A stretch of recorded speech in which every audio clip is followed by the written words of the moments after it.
Hello everyone. Let's start with the class 10th revision questions.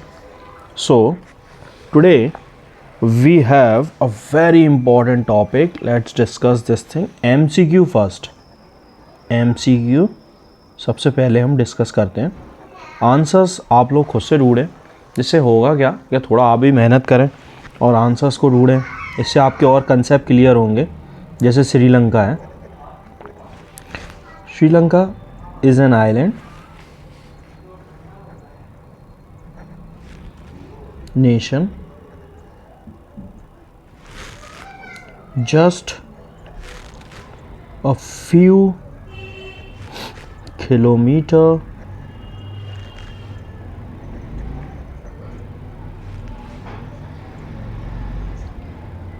from the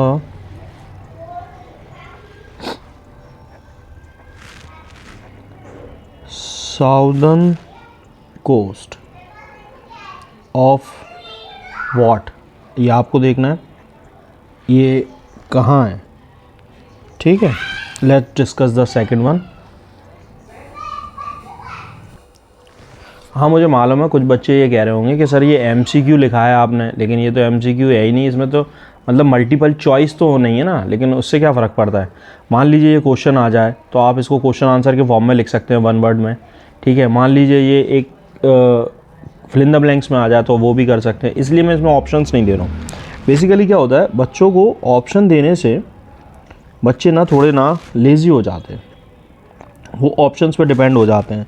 इससे उनके जो concepts हैं वो बहुत ही ज़्यादा ख़राब हो जाते हैं.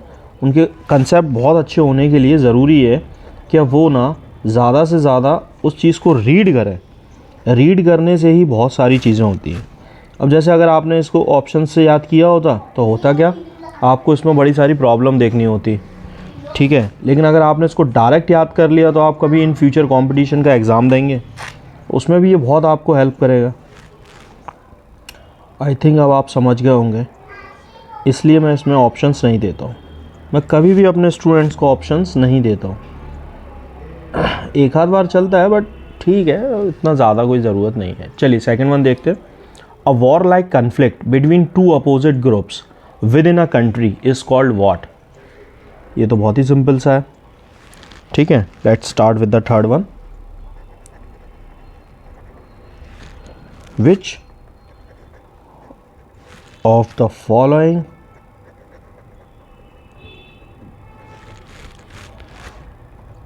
is the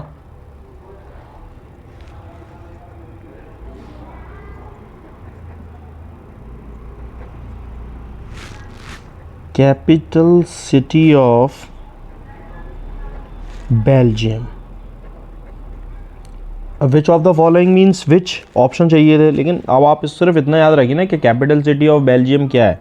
मतलब आप सिर्फ बेल्जियम की कैपिटल याद कर सकते हैं. तो कंपटीशन में भी ये बहुत हेल्प करेगा.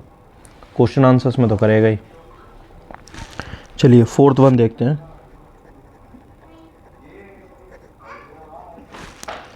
विच लैंग्वेज इज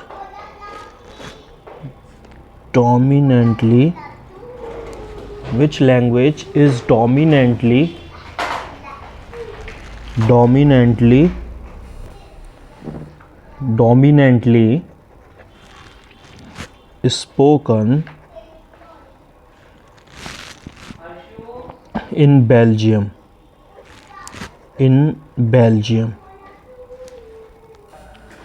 चलिए क्वेश्चन नंबर 5 देखते हैं.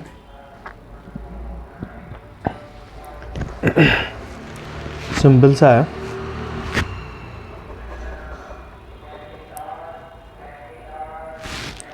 Which one of the following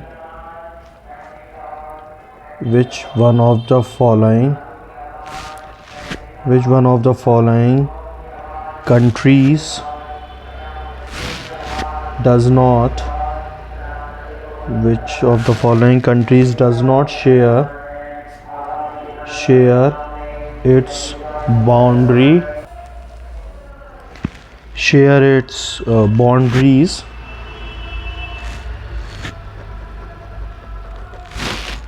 with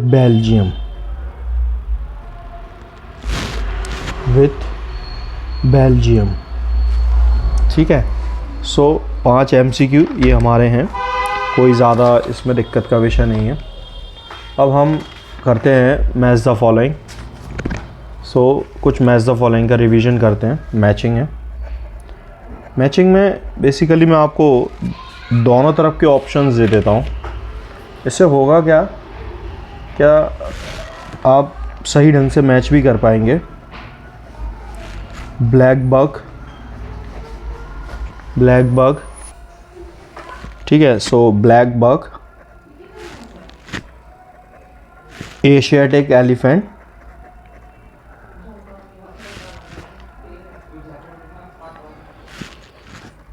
Andaman wild pig,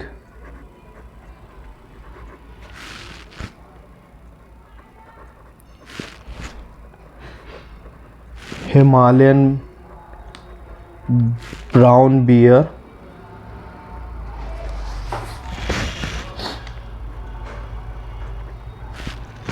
pink head duck,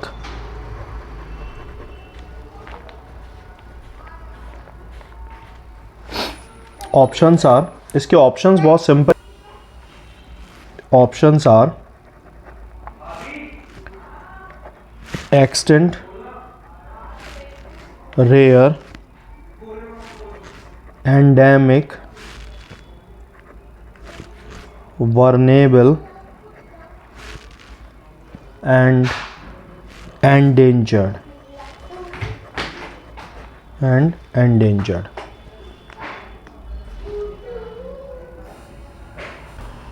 चलिए, बहुत सिंपल है। अब कुछ वन वर्ड सब्स्टिट्यूशन का revision. One word substitution means answer in one word का रिवीजन करते हैं। Answer in one word. First one is which one of the following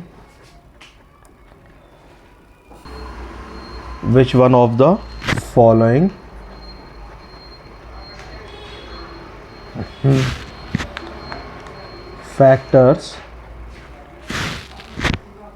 is mainly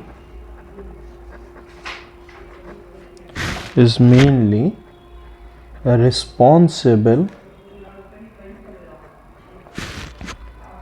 for declining water level in India. Water level in India. Second one,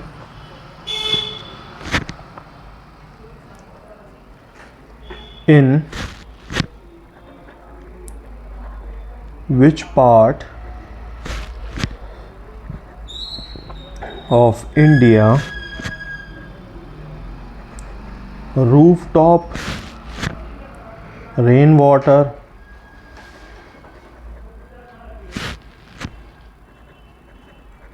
harvesting is chiefly practiced.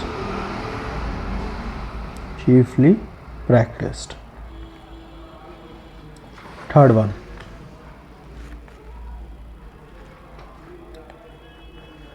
the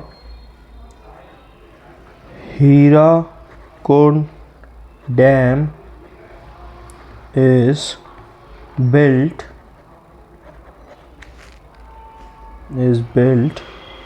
on which of the following river? ठीक है, चलिए fourth one देखते हैं। Which of the following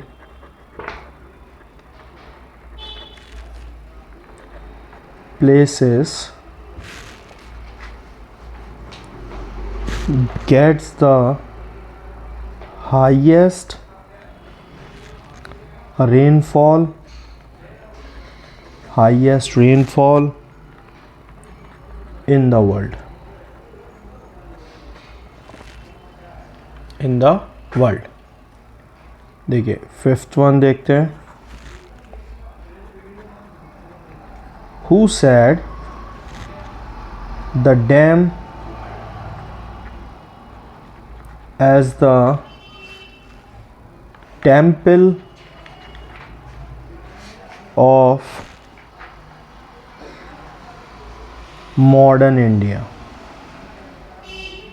मतलब किसने कहा कि जो डैम्स हैं वो मॉडर्न इंडिया के मंदिर हैं। ठीक है, so let's discuss fill in the blanks, fill up. The first one is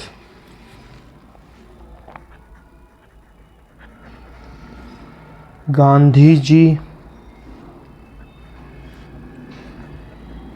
organized a satyagrah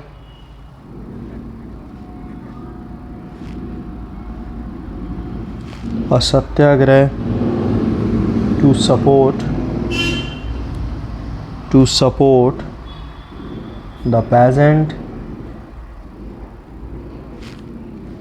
of the Kheda district of Gujarat.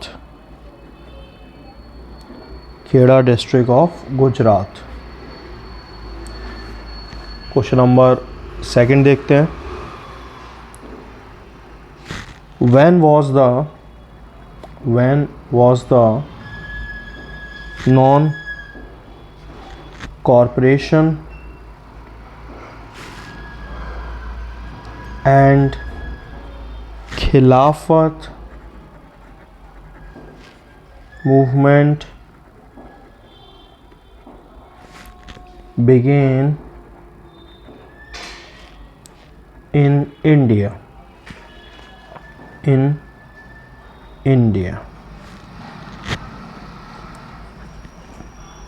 Third देखते हैं।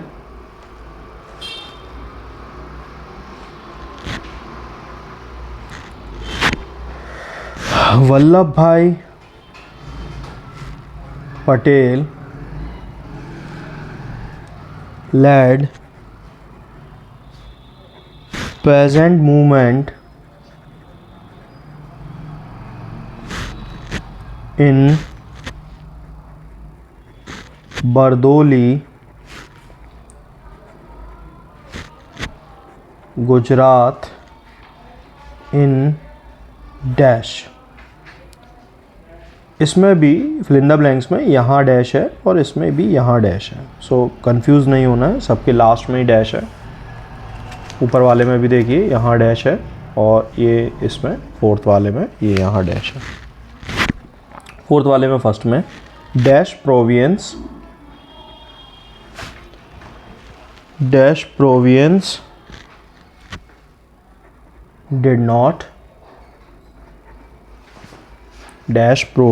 did not boycott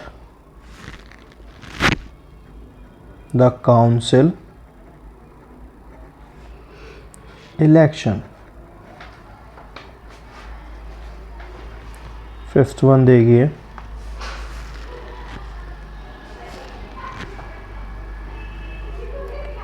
The president of Muslim League in 1930 was, मतलब मुस्लिम league के जो president थे 1930 में 1930 में कौन थे। सिंपल सा है, कोई ज़्यादा कठिन नहीं है। देखिए ट्रू फॉल्स में मैं ज़्यादा कुछ ऐसा होता नहीं है, तो मैं आपको सिर्फ एक ट्रू फॉल्स बता रहा हूँ। ये बाकी का जो है वो तो बच्चे खुद ही कर लेते हैं, तो उसमें ज़्यादा दिक्कत आती नहीं है। एक मैं खुद ही बता देता हूँ, जैसे ह्यूमन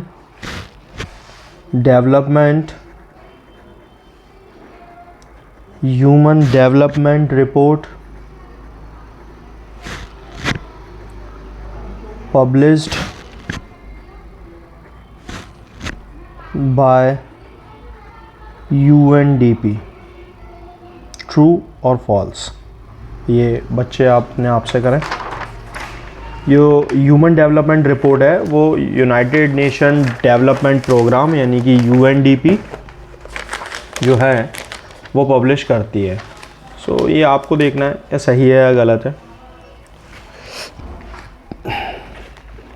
कुछ basic very short answer type questions देखते हैं। Very short answers VSA। First one,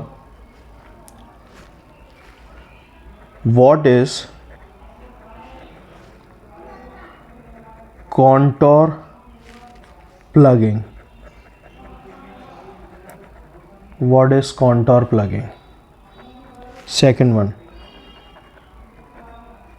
what is terrace cultivation?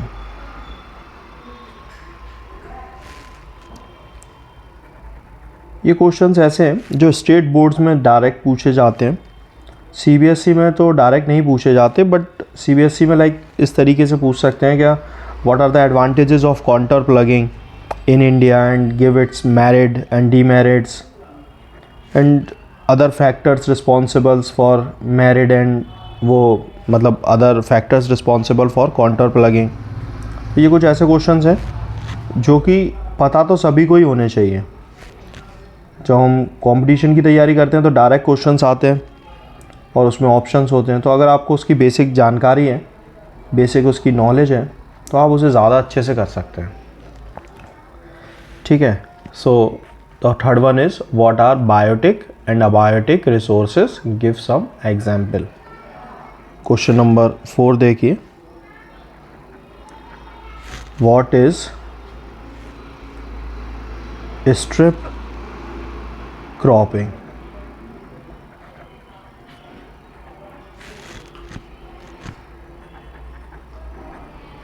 What is diversity? Basic questions हैं पर आ जाते हैं। अब जैसे why is biodiversity, what is biodiversity तो ठीक है कोई भी लिख सकता है, but why is biodiversity important for human being? For human being.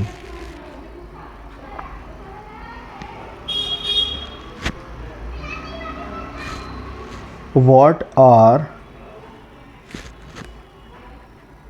reserve forest? Basically अभी हो क्या रहा है, अभी हम जो कर रहे हैं उसमें हम स्टेट बोर्ड्स के पेपर्स के क्वेश्चंस का रिवीजन कर रहे हैं। फिर अपकमिंग वीडियोस जो आएंगे उसमें हम CBSE का रिवीजन करेंगे, क्योंकि डेट बहुत ज़्यादा पास हैं, पर CBSE के क्वेश्चंस कुछ इस तरीके से नहीं होते हैं, तो ये बिल्कुल भी उससे मैच नहीं करेंगे। उसमें असर्शन रीजनिंग के क्वेश्चंस का हम रिवीजन करेंगे। एटलीस्ट 50 या फिर 100 क्वेश्चन सीरीज़ चलाएंगे, इसमें फ़िज़िक्स, केमिस्ट्री, बायोलॉजी, ठीक है, सोशल के भी अगर केस स्टडीज़ वगैरह जो हैं इन सब का रिवीजन हम करेंगे। ठीक है।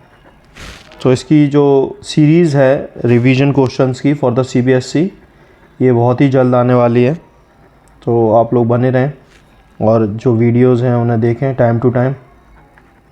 इससे मुझे भी मोटिवेशन मिलेगा और आप लोगों के अच्छे नंबर आएंगे, तो इससे अच्छी तो कोई बात हो ही नहीं सकती। ठीक है। सो CBSE के क्वेश्चंस भी हम डिस्कस करेंगे। वाई, ये जो क्वेश्चन है, why dam is called multipurpose projects. So dam से रिलेटेड क्वेश्चंस तो कहीं पर भी आप जनरली आ ही जाते हैं। डैम्स जो हैं वो मल्टीपर्पज़ प्रोजेक्ट्स क्यों हैं? जैसे कि जो नेहरू जी हैं उन्होंने डैम्स को मॉडर्न टेम्पल क्यों कहा है इंडिया का? जैसे ये क्वेश्चंस भी है, एक्सप्लेन द मॉडर्न टेम्पल। अब दोनों में से कुछ भी आ सकता है, आप डैम वाला मान लीजिए, उसके मल्टीपर्पज़ आप बताएं, और या तो फिर आप इसको इस फॉर्म में भी बता सकते हैं कि जो मॉडर्न टेम्पल ऑफ इंडिया है उसको भी आप एक्सप्लेन कर सकते हैं। दोनों ही कंडीशंस में आप ये एक्सप्लेन जो कर रहे हैं वो तो दोनों ही कंडीशन में एक डैम के बारे में ही आप अपना व्यू दे रहे हैं। ये ज़रूरी भी है क्योंकि अगर डैम से रिलेटेड क्वेश्चन आता है तो हर तरीके के बच्चे अपनी अपनी लैंग्वेज में उसको बना के लिखते हैं। तो जितना आप अपने अच्छे से अच्छी बुक्स के वर्ड्स अच्छे उनके एग्जाम्पल लगा सकते हैं उस क्वेश्चन से रिलेटेड तो वो ज़्यादा इफ़ेक्टिव रहता है। अब जैसे नेक्स्ट क्वेश्चन है how water become a renewable resource. ये कैसे, मतलब आप बहुत ही बेसिक क्वेश्चन है, लेकिन फिर इसका जो अगला क्वेश्चन है ये हम बचपन से पढ़ रहे हैं स्टेट बोर्ड्स में।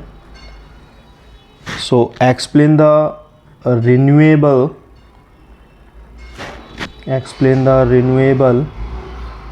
And non renewable. Explain the renewable and non-renewable resources। ठीक है, सिंपल क्वेश्चन है, कोई ज़्यादा कठिन नहीं है। देखिए एक ये अच्छा क्वेश्चन है, जनरली आ जाता है। क्या एक्सप्लेन करना है, बताना है। Explain the collapse of banking system. आपको बताना है जो बैंकिंग सिस्टम है ये कैसे कोलैप्स करते हैं, कैसा इनका आपको पूरा सब कुछ एक्सप्लेन करना है इसमें। जनरली क्वेश्चंस किताबों में दिए हुए हैं तो ज़्यादा डिफ़िकल्ट नहीं है, आप डायरेक्ट आंसर से इनको याद कर सकते हैं। और जो क्वेश्चंस के आंसर आपके पास ना हो आप उसके लिए कमेंट कर सकते हैं। तो मैं आंसर्स आपके कमेंट में आपके लिए कॉपी पेस्ट कर दूंगा क्योंकि मेरे पास तो हैंड रिटन नोट्स भी हैं इनके।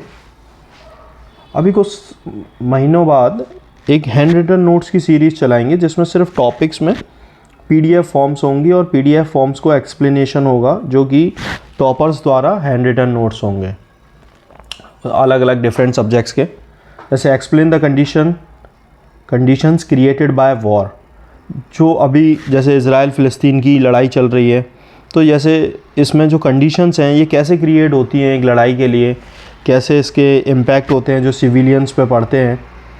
ठीक है, इसके इफ़ेक्ट पड़ने हैं, इससे क्या क्या हमारे उसमें होता है। तो ये एक बहुत अच्छे क्वेश्चंस हैं, आपको ये सारी बातें पता होनी चाहिए। अब जो क्वेश्चन है बहुत ही सिंपल सा है, what is federalism. Next one is, ये दोनों ही क्वेश्चन ना सीबीएसई में भी बहुत इफ़ेक्टिव है। फेडरलिज्म क्या है, व्हाट इज़ फेडरल सिस्टम, ये चीज़ें बहुत सही हैं याद करने के लिए भी। और इन फ्यूचर जो लोग एसएसटी लेंगे तो सोशल स्टडी में ये उनके लिए काफ़ी अच्छा रहेगा। बचपन से ही एक एक दो दो क्वेश्चन अगर हम समझते चलें, याद करते चलें तो ज़्यादा दिक्कत नहीं आती।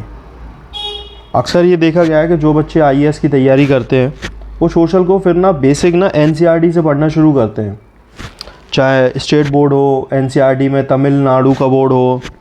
अब होता क्या है उसमें, क्योंकि उनकी ना कंसेप्ट ही क्लियर नहीं है, फेडरलिज्म क्या है, ठीक है, रिन्यूएबल नॉन रिन्यूएबल। अब उनको पता तो है लेकिन जब आप बात करते हैं मेंस की आईएएस में तो मेंस आंसर राइटिंग में वो ये सारी चीज़ें सही से लिख ही नहीं पाते क्योंकि उनने बचपन में ये चीज़ें सही से याद ही नहीं करी और उनने उनके एग्जाम्पल्स तो कभी याद किए ही नहीं। फिर वो बेसिक से पढ़ते हैं, इसलिए उनके ना मार्क्स भी उस लेवल के नहीं आते। पेपर भी निकल जाता है लेकिन फिर वो मेरिट में नहीं है, उनकी वो रैंक नहीं है।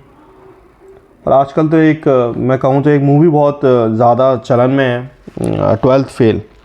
तो बहुत ही मोटिवेटेड मूवी है, हर बच्चे को देखनी चाहिए क्योंकि जिनके एग्ज़ाम आ रहे हैं। अब ऐसा नहीं, मैं ये रिकमेंड नहीं कर रहा हूँ कि वो भैया आप अभी जाके देख लो। हाँ, बात तो यही है कि दिवाली की वेकेशन में आपके पास टाइम हो तो जो लोग फ्री हैं वो उसे देख सकते हैं, उससे उन्हें मोटिवेशन मिलेगा। लेकिन ऐसा नहीं कि पेपर चल रहा है, किसी के एग्ज़ाम चल रहे हैं और वो मूवी लेके बैठ गए, उनके माँ बाप कहेंगे क्या बताया सर ने। तो देखिए व्हाट इज़ ऑर्गेनाइज सेक्टर, ठीक है, and how to save the environment from the pollution, what is organise sector, what is MNREGA, it's a MNREGA Mahatma Gandhi national rural employment guarantee act, MNREGA. MNREGA पर तो कितने ही क्वेश्चन बनते हैं, हर साल का मोस्ट फेवरेट क्वेश्चंस में आता है ये। What is unorganise sector, India में जो सेक्टर्स हैं उसमें अनऑर्गेनाइज सेक्टर बहुत ज़्यादा है। जैसे आपके एग्रीकल्चर सेक्टर में देख लीजिए, जो लेबर हैं, लैंडलेस लेबर हैं, ये बहुत ज़्यादा इसमें अनऑर्गेनाइज सेक्टर्स में आते हैं। जितने भी आपके बात करें प्राइवेट सेक्टर्स में भी बहुत सारे लोग ऐसे हैं जो कि अनऑर्गेनाइज्ड हैं, उनसे लेबर जो हैं, डेली वेजेस वर्कर जो हैं, ये सब अनऑर्गेनाइज सेक्टर्स में आए, ठीक है। सो अब ये क्वेश्चन है, इसको मैं रिपीट नहीं कर रहा हूँ कि right 2 points about the MNREGA 2005। अब मनरेगा याद है तो आप 2 पॉइंट्स तो उसके लिख ही सकते हैं, तो क्वेश्चन को मैं रिपीट नहीं कर रहा हूँ, ठीक है। What is the issue of, ये बहुत इंपॉर्टेंट क्वेश्चन है, सस्टेनेबिलिटी